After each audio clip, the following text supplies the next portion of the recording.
What's that?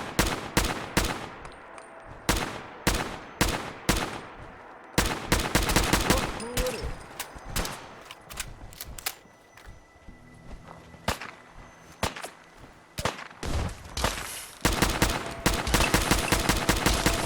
Even break a sweat. Not that it's an option. We'll be taking that.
Sorry, folks, won't be chewing on us.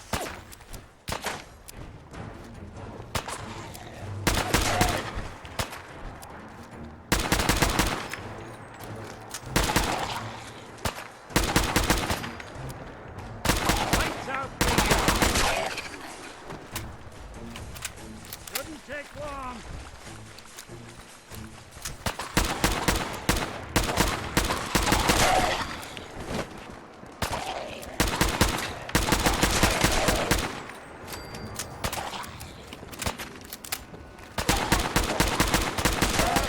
Thought we were getting along. Someone's coming. Not exactly subtle now.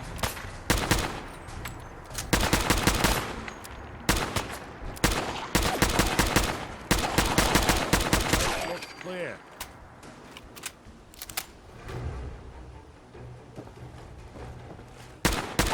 Cannibals. Won't be bothering anybody now. Sorry, folks, won't be chewing on us.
Sure made a mess of this place, didn't they?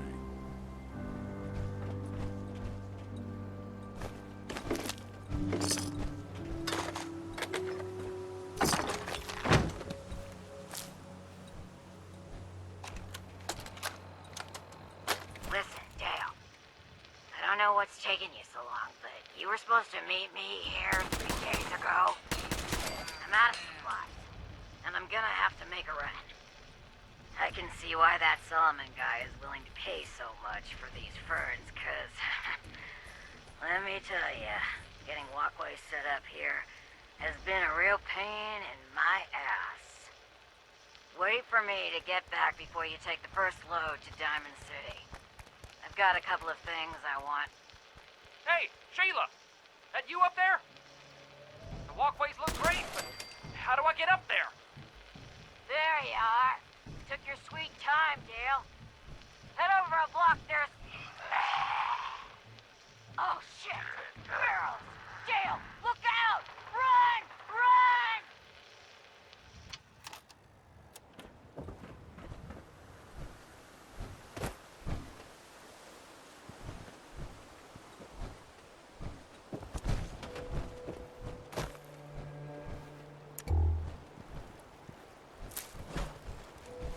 You got a thing for antiques, huh?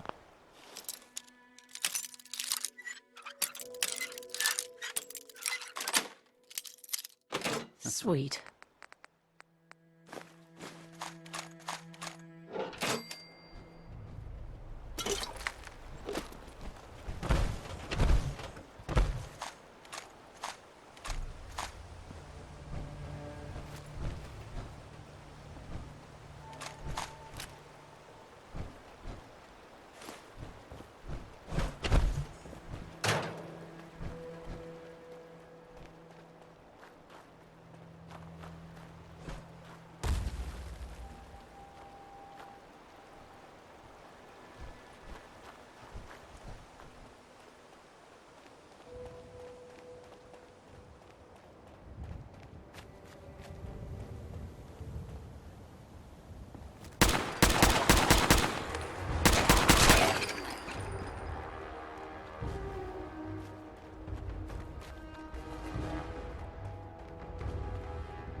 We've got a new case and it sounds urgent. Stop by the office. I'll be waiting. Setting this to repeat. This is Ellie Perkins from Valentine's Detective Agency with a message for Nick's partner. We've got a new case and it sounds urgent. Stop by the office. I'll be waiting. Setting this to repeat.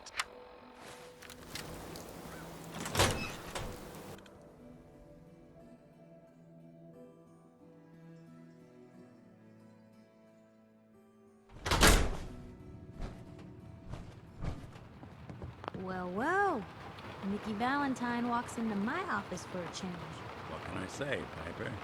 You, me, and hard luck all seem to run together like acid rain down an old sewer. You, including your client here in that analogy? So, you two are finally letting me in on this little case of yours. What's the story? Where do you want me to start?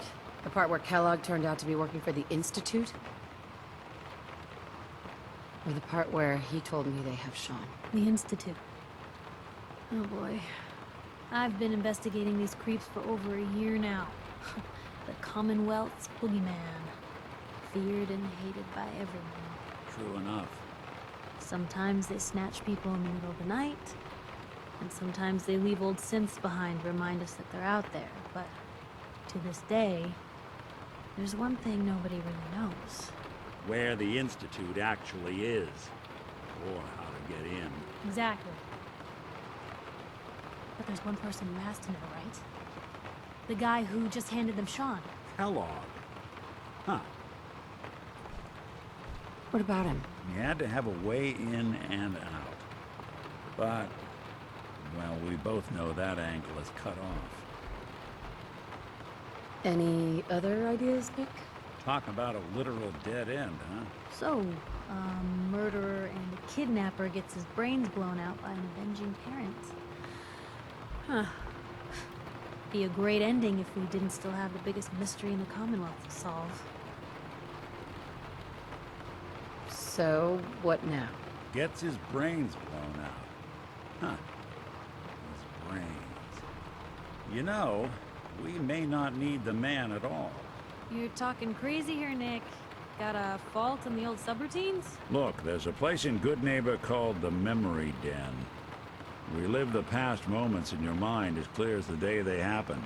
If anyone could get a dead brain to sing, it'll be Dr. Amari, the mind behind the memories. Who's this Dr. Amari? I'll let her give you her life story in person. Let's stay focused. Guess we're gonna need a piece of Kellogg's brain. Enough gray matter to bring to Amari and find out if this is going to work. Jesus, Nick. Gross. Seriously? I know it's grisly, but what choice do we have? We got no leads, nothing. That old Merc's brain just might have all the secrets we need to know. What exactly do we need, Nick? Kellogg's brain. It's a long shot, but Dr. Amari just might be able to get it jump-started. See what the old Merc knew. Actually, I think I already have something.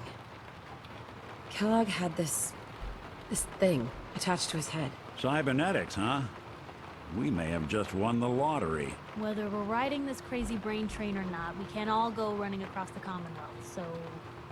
who's coming with you? I have to go to the Memory Den either way. I'm going to introduce you to Amari. If you want to head there together, just say so.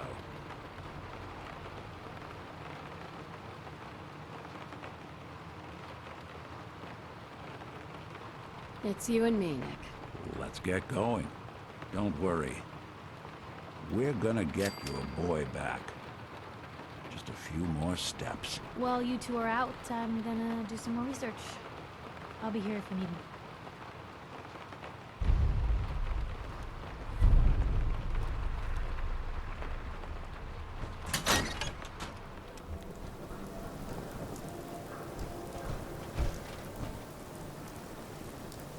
Nick, Hey, let me ask you something.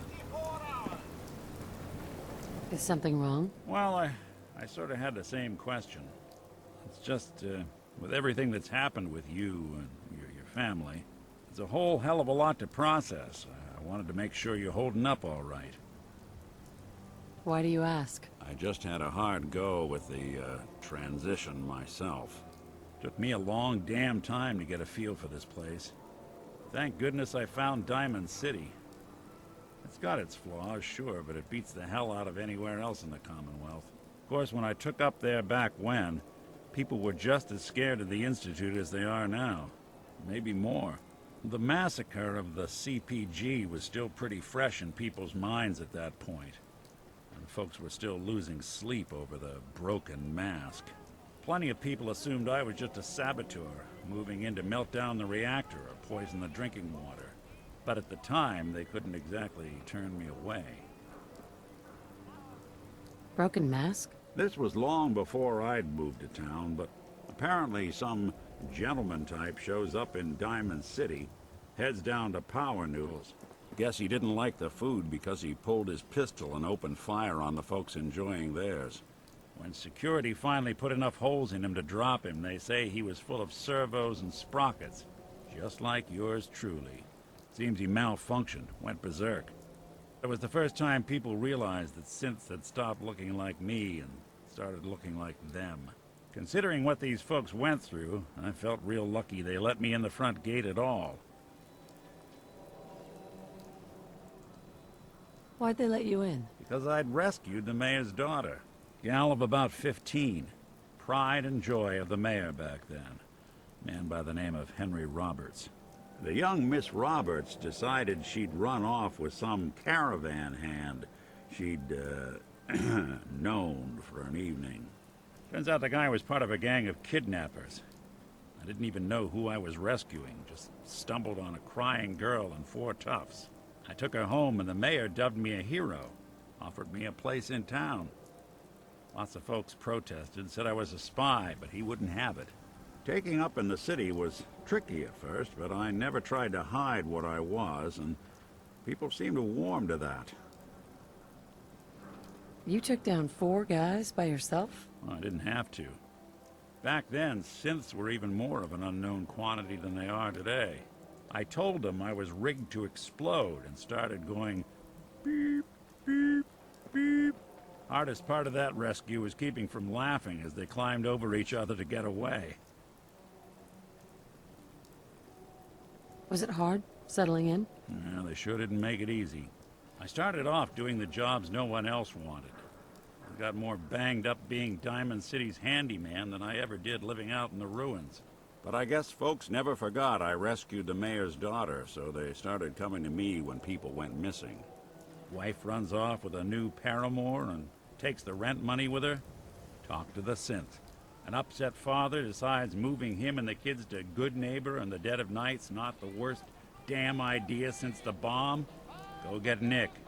After a while, the jobs got so backed up, they didn't even ask me to do the handyman stuff anymore.